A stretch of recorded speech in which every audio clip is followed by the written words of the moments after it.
অবিশ্বাস্য, এলপিএল এর প্রথম ম্যাচে যোগ দিয়ে কেমন ব্যাটিং তাণ্ডব চালালো মেহেদী হাসান মিরাজ। ৪১ বলে ৯৮ রানের এক অনবদ্য ইনিংস খেলে একাই ম্যাচ জিতিয়ে গোটা বিশ্বকে অবাক করে দিলেন মিরাজ। প্রিয় দর্শক, বিস্তারিত জানতে ভিডিওটি না টেনে সম্পূর্ণ দেখুন। টসে হেরে বোলিং করার সিদ্ধান্ত নেয় কলম্বো স্টার। প্রতিপক্ষ আগে ব্যাটিং করে নির্ধারিত ২০ ওভারে ৭ উইকেট হারিয়ে ১৫৭ রানের লক্ষ্য দাঁড় করায়। আর এই সহজ রানের লক্ষ্য তাড়া করতে গিয়ে একের পর এক উইকেট হারিয়ে বিপদে পড়ে যায় কলম্বো। যখন ১২ ওভারে ৫৯ রানের মাথায় ৫ উইকেট হারিয়ে বিপাকে কলম্বো, ঠিক তখনই মাঠে নামে মেহেদী মিরাজ।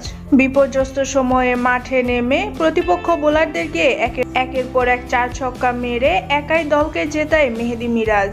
মিরাজের এমন ব্যাটিং তাণ্ডবে অবাক পুরো বিশ্ব। তো দর্শক, লঙ্কান লিগে মেহেদী মিরাজের এমন দুর্দান্ত পারফরমেন্স আপনাদের কাছে কেমন লেগেছে তা অবশ্যই কমেন্ট করে জানিয়ে দেবেন।